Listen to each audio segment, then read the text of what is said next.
akan menciptakan rumah damai, jangan jadikan rumah seperti kuburan.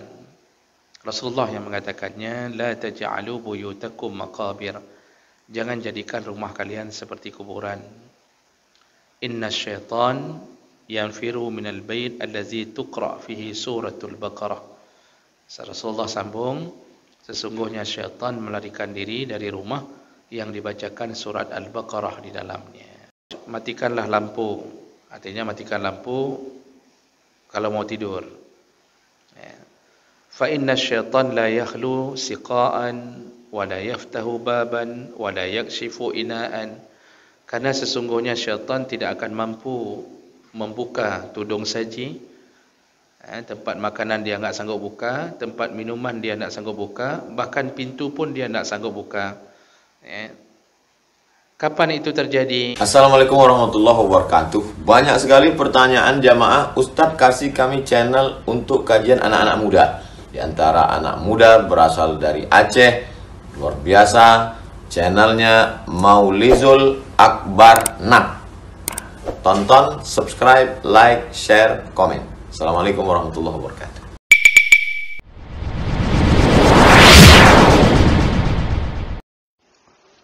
Assalamualaikum warahmatullahi wabarakatuh.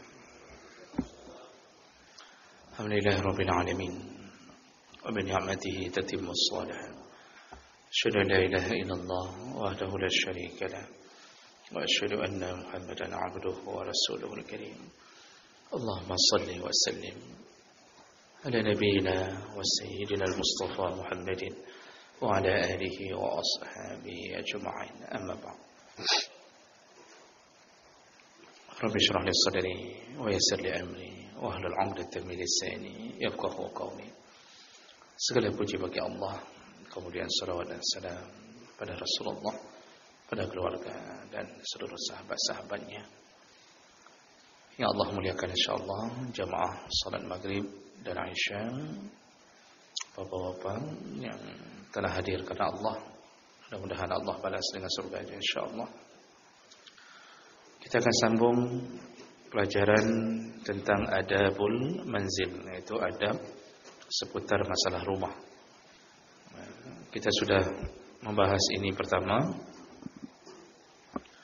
Yang sudah kita bahas yaitu perhatikanlah adab-adab ketika memasuki rumah.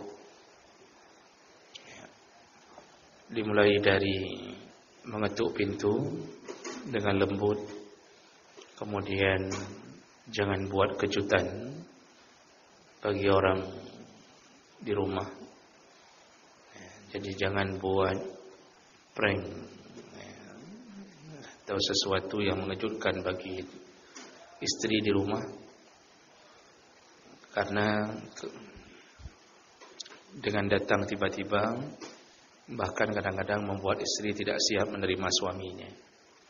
Maka sunnah memberitahu istri bahwa kita akan pulang. Jadi istri pun menyiapkan, paling kurang dia siapkan makanan, minuman, air panas, segala macam sudah ada. Jadi kalau kita pulang tiba-tiba lalu kita marah-marah, ini makanya tidak dianjurkan. Lalu kemudian baru ucapkan bismillah sebelum salam. Karena bismillah bisa membuat semua syaitan tertahan, tidak bisa memasuki rumah, berdasarkan hadis Nabi sallallahu alaihi wasallam. Jadi ini yang kita tinggalkan biasanya. Kita lebih sering tidak baca bismillah masuk ke rumah, langsung salam. Jadi salam itu setelah bismillah. Baca bismillah dulu baru salam. Dengan bismillah lah semua syaitan dalam bentuk apapun itu tertahan, tidak bisa memasuki rumah. Nah, setelah itu barulah masuk dengan kaki kanan. Masuklah ke rumah dengan kaki kanan. Nah, setelah masuk disunnahkan untuk membersihkan diri lebih dahulu, terutama bersiwak, menyikat gigi, baru kemudian banyak komunikasi dengan anak-anak dan istri. Nah, setelah itu disunnahkan kalau safar jauh, kita pulang dari jauh, sunnah melakukan salat 2 rakaat. ketika sudah sampai di rumah. Kata Rasulullah, barang siapa yang memasuki rumah lalu dia salat 2 rakaat, tamna'anika madkhalas su'. Salat 2 rakaat itu akan mencegah keburukan datang ke rumahmu. Jadi ini yang selayaknya dilakukan bagi orang yang memasuki rumahnya. Ya. Baik, kita lanjutkan. Berikutnya, adab berikutnya yaitu ketika sudah berada di dalam rumah, maka jangan sampai keberadaan kita di rumah mengganggu tetangga. Ini yang paling penting. Ya. Jangan sampai terjadi al-iza lil jiran. Dimanapun kita berada di rumah, manapun, sewakah, rumah sendirikah, jangan sampai kita menjadi momok atau orang yang tidak disukai di komplek atau tidak disukai oleh tetangga karena keburukan akhlak. Kalau tidak disukai karena dakwah kita tidak mengapa, Pak. Karena kita ketika mengingatkan tetangga untuk salat, kita mengingatkan tetangga untuk tidak pakai baju ketat, nya gedanya hanai galak cik. Kita tidak disukai juga, Pak. Tapi tidak disukai kita seperti Abu Lahab tidak suka sama Nabi. Itu tidak mengapa. Tapi kalau tidak disukai karena buruk akhlak, itu yang bahaya. Nah, makanya Rasulullah mengatakan, demi Allah, wallahi la yu'min. Demi Allah bukan orang beriman. 3 kali Rasulullah sebutkan itu, demi Allah bukan orang beriman. Artinya dia tidak ada iman pada dirinya, kecuali hanya sedikit. Siapa mereka? Yaitu allazi la ya'manu jarahu bawa'iquh. Yaitu orang-orang yang tetangganya tidak bisa aman dari kejahatannya. Tetangga tidak bisa aman dari kejahatannya. Nah, ini seburuk-buruknya manusia yang mengganggu tetangga. Apakah dengan suara-suara dari rumah yang tidak berhenti, suara musik besar-besar, kemudian apakah mengganggu tetangga dengan menjemur pakaian di jemurannya sehingga dia sendiri tidak bisa menjemur, ataukah kita mengganggu tetangga tapeh pale bak malam muro. Kita kerjanya malam, Pak. Ya, jadi buat dinding di rumah kita tapi malam sehingga tetangga tidak bisa tidur. Ini orang tidak beriman. Apalagi sampai mencuri di rumah tetangga. Ya. Apalagi sampai mencuri di rumah tetangga.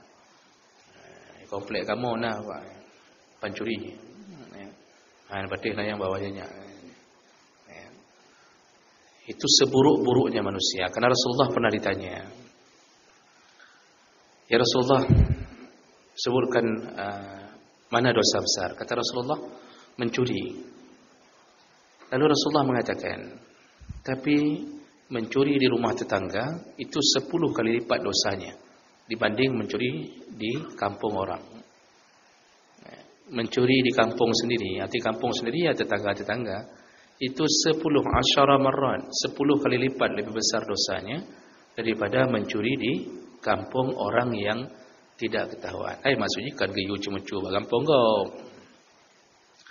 Artinya di kampung orang dosa besar, di kampung sendiri lebih besar, 10 kali lipat kata Nabi. Begitu besarnya dosa pencuri. Makanya seburuk-buruk manusia adalah dia ada tetapi yang dikhawatirkan kejahatannya. Makanya rumah kita, kalau kita sudah masuk ke rumah, jangan berfikir untuk bisa membuat ketidaknyamanan pada tetangga.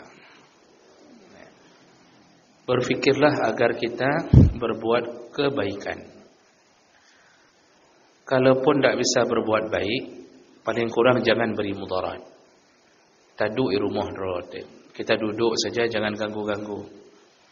Tidak bisa berbuat baik, paling kurang jangan beri mudarat. Kalau tidak bisa buat baik ke tetangga, jangan kasih bau tai ayam kita ke tetangga. Kita kadang-kadang tak pelihara manok. bau tainya kita kirim ke tetangga, tapi manuknya tidak pernah kita kasih. Kan? Kalau ayamnya kita kasih, mungkin tetangga akan mengatakan bahwa hana pupu.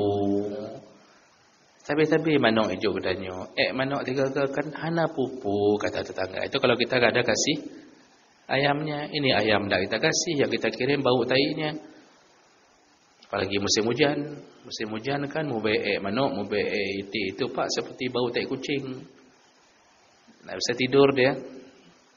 Nah itu urusan seperti itu harus diperhatikan. Pelihara ayam, jangan sampai ayam itu di rumah tetangga. Makanya dalam kitab itu sampai diajarkan kalau tidak mungkin lagi ditegur, karena yang punya ayam pun sudah seperti ayam.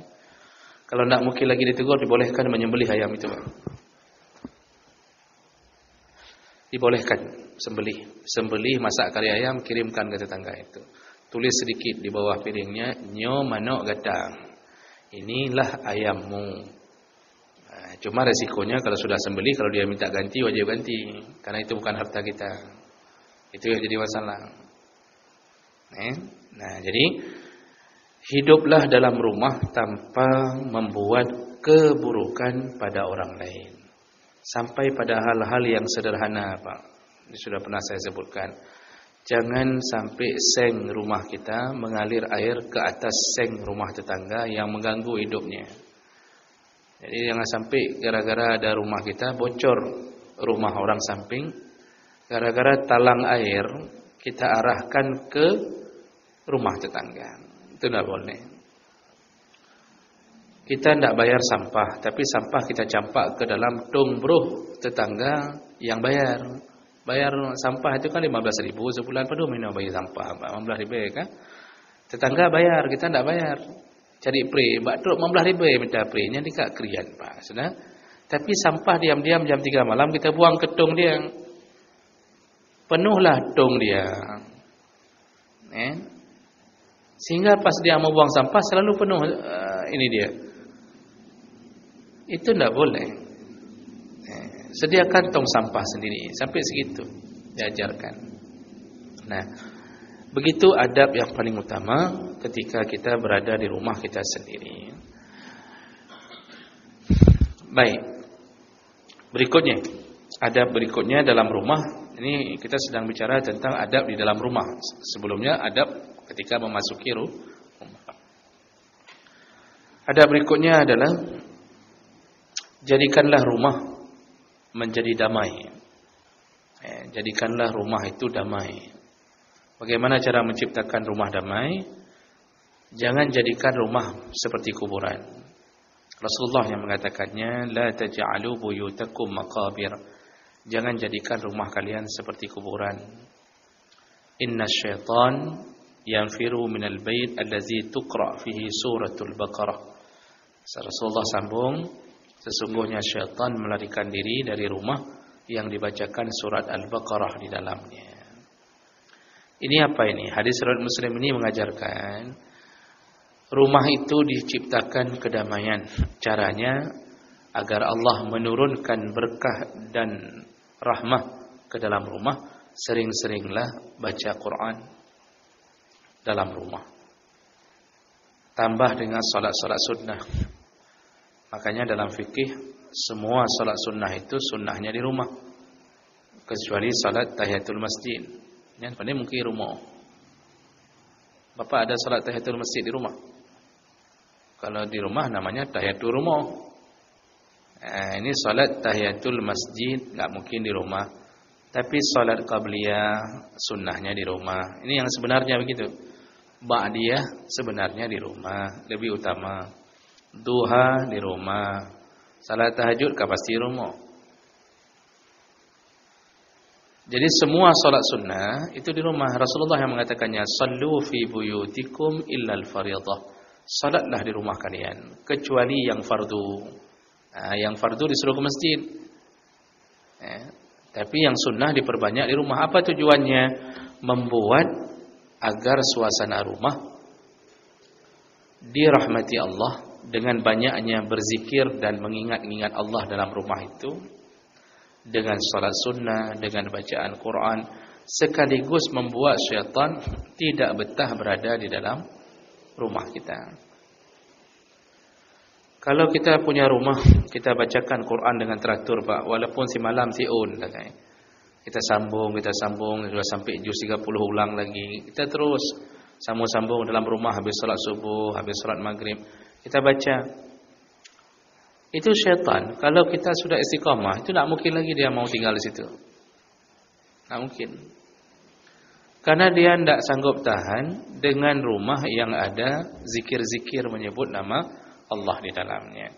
Nah, tadi Rasulullah menyebutkan tentang suratul Baqarah itu membuat syaitan melarikan diri. Makanya kalau pindah rumah, masuk rumah baru, itu yang disunnahkan bukan petiju rumah. Yang disunnahkan bacalah surat Al-Baqarah. Ya, ini aneh orang kadang-kadang tuk rumah baru. Tak petiju rumah. Kita tempel belukat di ujung-ujung bintih, Pak, dan tipek bintih belah, di tipek bintih belah no. Sembayang hana, baca Quran tak ada. Nyan hanti ju rumah yan, nyan pesuum rumah nanti yan. Kalau mau rumah itu sejuk, itu dengan begitu masuk sudah pindah barang. Kalau mau tidak diganggu syaitan, maka bacalah surat Al-Baqarah. Surah Al-Baqarah itu mungkin habis malam 2 juz setengah. Jadi boleh dibaca sedikit-sedikit. Yang penting sudah mulai baca. Nah, setelah Al-Baqarah, kalau tidak pernah baca Quran lagi, syaitan tu balik lagi. Jadi habis baca Al-Baqarah sambung terus. Nanti sudah 30 juz, balik lagi ke Al-Baqarah. Man pajan mati syaitan nak balik, tidak akan balik dia. Orang yang rumahnya sudah terhias dengan Al-Quran, salat sunnah, banyak zikirnya, maka dipastikan rumah itu akan nyaman. Maka nampaklah dalam amal kita. Makanya kenapa kita kalau berada di rumah yang berkah, yang penuh dengan rahmah, itu kita semangat ibadah. Salat subuh tak susah, bangun subuh tidak susah. Kebedah kerawai, pos 4:30 sudah bangun. Tapi kalau rumah yang tidak ada amalan-amalan ini, maka kita kadang-kadang nonton filem, dari satu filem sambung ke filem lain, sampai jam 2 belum tidur, kemudian ngarukuk sampai 2 peluk habis-habis. Ya, kemudian kopi pancung dari pukul 8 maghrib sampai pukul habis-habisin.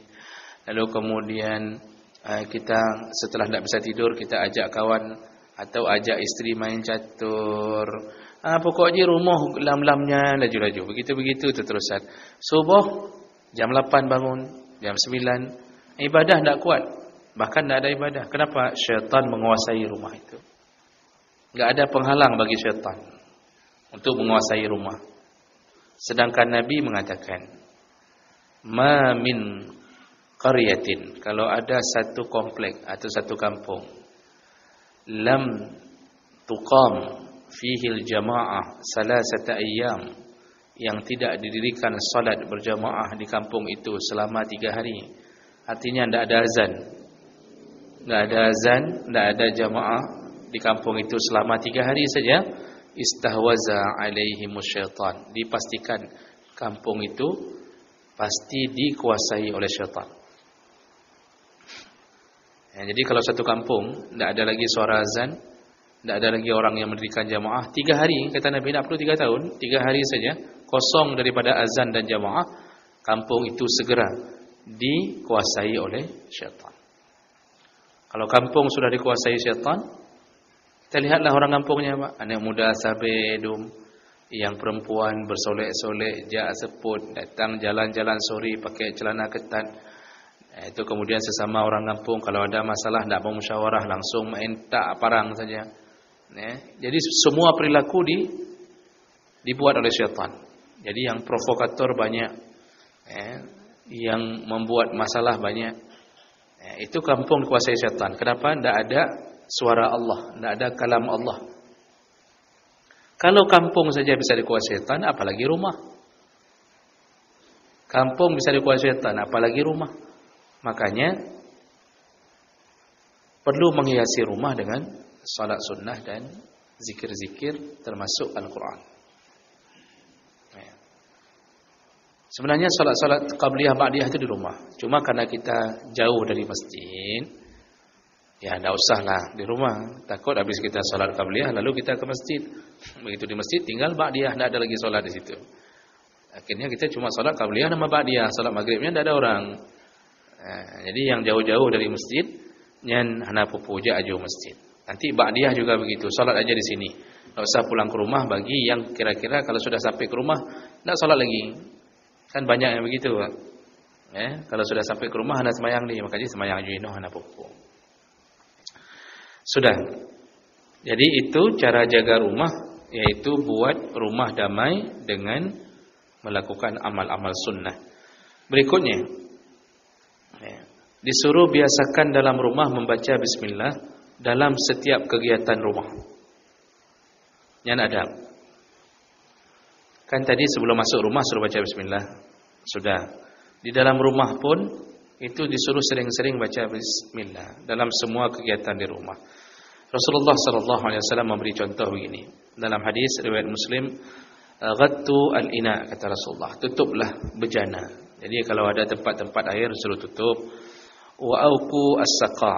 Lalu ikatlah saqa itu tempat minuman. Dulu kan tempat minuman itu dibuat dari kulit unta. Jadi disuruh ikat, suruh tutup ikat. Wa atfi'u as-siraj, matikanlah lampu. Artinya matikan lampu kalau mau tidur.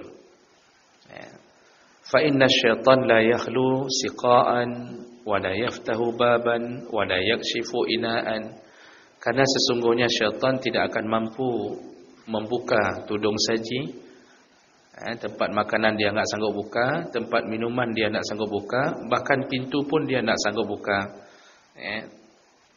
Kapan itu terjadi? Fa in lam yajid ahadukum illa ay yu'rada 'ala ina'ihi 'audan wa yazkuru ismallah falyaf'al. Jadi kata Rasulullah, ketika engkau menutup pintu, menutup tempat air, baca bismillah, tutup pintu baca bismillah. Semua kegiatan sering-sering bismillah, bismillah, bismillah. Karena syaitan tidak mampu membuka apapun yang dibacakan bismillah di atas benda itu. Jadi syaitan itu lemah, Bapak. Allah sebutkan dalam Al-Quran, "Inna kaidasyaitani kana dha'ifa." Tipu daya syaitan itu lemah. Syaitan itu lemah sebenarnya. Cuma karena kita lebih lemah, maka dia kuat. Nyan mandumnya, jin-jinnya sebenarnya lemah ya, Pak. Di mana kelemahan mereka? Di saat kita mendekat ke Allah dengan zikir-zikir, mereka langsung melemah. Makanya ada hadis lain, Pak, sahih. Kalau kita ditakut-takuti oleh penampakan syaitan atau apa saja, lalu kita menyebut-nyebut nama Allah di depannya, kata Rasulullah, syaitan itu mengecil. Terus mengecil sampai menjadi seperti seekor lalat.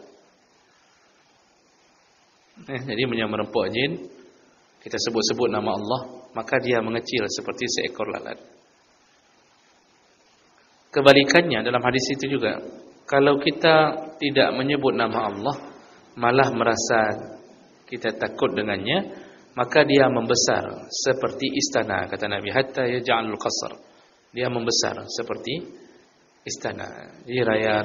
Makanya syaitan itu kuncinya, Pak, makin disembah makin besar dia. Syaitan itu makin disembah makin besar, makin berkuasa.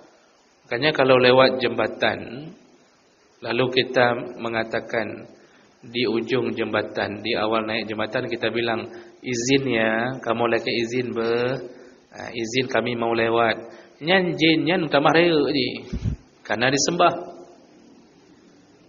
Nanti ada yang bawa makanan, lempar ke jurang samping jembatan, lalu mengucapkan kamu lagi izin itu perbuatan itu menguatkan syaitan dan kita jatuh ke dalam kesyirikan, makanya dia bertambah kuat.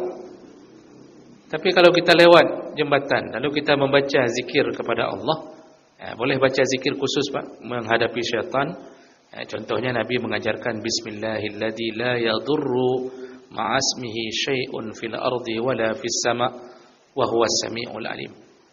Dengan nama Allah, dengan nama Allah tidak ada yang bisa memudaratkan, baik di bumi maupun di langit, dan Allah lah yang maha mendengar dan maha mengetahui. Nanti ada doa lain, a'udzu bikalimatillahi tammah min syarri ma khalaq. Ya Allah, aku berlindung dengan kalimahmu yang sempurna dari kejahatan makhlukmu. Yang dua zikir itu apa baca? Menginap di hotel manapun, insya-Allah selamat. Turun di hutan manapun, buat tenda di hutan manapun, naik gunung buat tenda, baca dua zikir ini, syaitan tidak akan mampu menggoda dan mendatangi. Cuma karena kita tidak ada zikir-zikir itu, ada sembahyang hana. Bagaimana kita kadang-kadang bisa ditakuti sama syaitan? Makanya ada orang yang kadang-kadang cuma mengamalkan zikirnya aja, dia baca ayat kursi di depan syaitan. Begitu dia baca, dipok dia syaitan dengan kursi. Jadi syaitan langsung melempar kursi ke dia. Padahal dia baca ayat kursi. Kenapa bisa begitu? Bagaimana bisa takut syaitan? Hari itu kita baca ayat kursi pertama. Sedangkan amalan lain kita tidak pernah lakukan. Tidak pernah salat, tidak pernah apa-apa. Maka tidak ada kekuatan. Padahal syaitan itu lemah sekali. Dengan bismillah saja, dia tidak mampu lakukan apapun. Dengan bismillah saja. Cuma kelemahan kita tidak berlindung kepada Allah, kepada makhluknya yang bernama syaitan. Malah Al-Quran mengatakan yang paling bahaya itu bukan syaitan, yang paling bahaya itu perempuan. Dalam surah Yusuf Allah katakan inna kaidahunna azim. Tipu daya perempuan itu azim. Azim itu bahaya sekali, besar sekali. Kalau syaitan kita baca bismillah, lari. Kalau pelacur kita baca bismillah, pakai ihram, coba. Misal ada syaitan, kita baca bismillah, lari itu syaitan. Kita baca astagfirullah, syaitannya kecewa. Ini orang sudah diampunkan lagi dosa. Tapi begitu datang pelacur di hotel, kita baca astagfirullah, makin erat pelacurnya. Maka yang bahaya perempuan. Ya perempuan jahat maksudnya. Makanya Nabi Yusuf sanggup melawan syaitan, tapi jatuh ketika difitnah oleh Zulaikha. Kalau dengan syaitan Nabi Yusuf dia sabar, tapi dengan Zulaikha difitnah berulang-ulang sampai di penjara berpuluh tahun gara-gara seorang perempuan. Makanya banyak hari ini kan pejabat-pejabat yang jatuh di tangan perempuan. Ya karena juga bekerja sama dengan syaitan. Nah jadi ini di rumah sering-sering baca bismillah. Tutup pintu, buka pintu, dan baca bismillah. Kemudian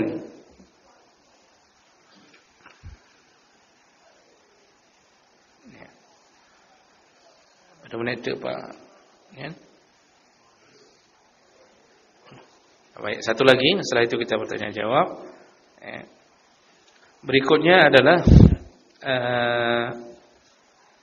di dalam rumah itu ketika datang waktu maghrib, anak-anak jangan dibiarkan berada di luar rumah kecuali untuk berbuat kebaikan. Rasulullah mengatakan dalam hadis riwayat Bukhari Muslim dari hadis Jabir bin Abdullah, "Idza kana junhul lail aw amsaytum fakuffu sibyanakum." Kalau sudah datang maghrib, menjelang maghrib, maka tahanlah anak-anak kalian. Tahan di rumah maksudnya jangan izinkan dia lagi berada di luar rumah kalau waktu maghrib. Fa inna syaitan yantashir hina izin. Karena syaitan pada waktu itu sedang berkeliaran, kata Nabi. Fa iza zahaba sa'atun minal lail fakhalluhum. Kalau sudah lewat waktu maghrib, maka tidak mengapa engkau melepaskan. Nah, jadi bahasa ini bahasa untuk sebian anak-anak itu sering diganggu oleh syaitan di waktu maghrib. Makanya dalam riwayat, walaupun nanti ada yang mengatakan hadis itu dhaif, tapi Rasulullah pernah mengatakan bahwa ada kelompok syaitan yang memang ditugaskan mengganggu anak-anak, yaitu kelompok Ummus Sibyan. Kelompok Ummus Sibyan. Itu dari bayi anak itu lahir itu sudah diganggu-ganggu. Tujuan diganggu bukan membuat anak itu jatuh ke dosa. Anak-anak enggak akan jatuh ke dosa, Pak. Selama belum balik anak desa. Jadi tujuan diganggu apa? Untuk membuat putus asa kepada ayah ibunya. Anak-anak kesurupan di anak desa. Tapi yang akan berdosa itu ayah ibunya. Dengan anaknya sakit bawa ke dukun, berhasillah syaitan melalui anak-anak. Nah, makanya anak-anak itu waktu maghrib disuruh masuk. Baru lepas dari fitnah syaitan ini kalau anak-anak itu melakukan kebaikan keluar maghrib. Jadi dia pergi untuk menuju ke musalla, pergi untuk menuju ke balai pengajian, itu tidak apa-apa. Jadi jangan sampai kita tidak kasih izin anak ngaji waktu maghrib. Bahkan kata Nabi tidak boleh keluar waktu maghrib. Nyan bangai mak ngayah. Kalau untuk kebaikan tidak apa-apa.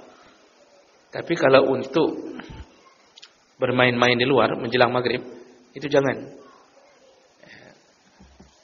Makanya sering, Pak, terutama di daerah-daerah yang tinggal menggampung-gampung, daerah kampung-kampung ya, Lautun, Bacut, itu kalau masih ada aja maghrib di bagian-bagian tertentu yang kenang. Kadang-kadang dia hilang ingatan. Nah, itu disuruh jaga anak-anak di rumah ketika datang waktu maghrib. Orang tua kita sebenarnya udah bilang dari dulu, ya maghrib, kajik tamang, kata orang tua kita. Walaupun orang tua kita tidak tahu dalil, tapi apa yang mereka katakan itu benar. Mereka mengatakan, ya tamang, di perkara lejin. Itu benar, cuma jangan tanya dalil. Karena dalil kadang-kadang tidak dihafal, tapi maknanya benar. Ya. Baik, itu dulu, biar ada waktu sedikit tanya jawab. Jadi kita masih ada sambungannya nanti, yaitu tentang ada adab dalam rumah. InsyaAllah masih kita sambung di bulan yang akan datang.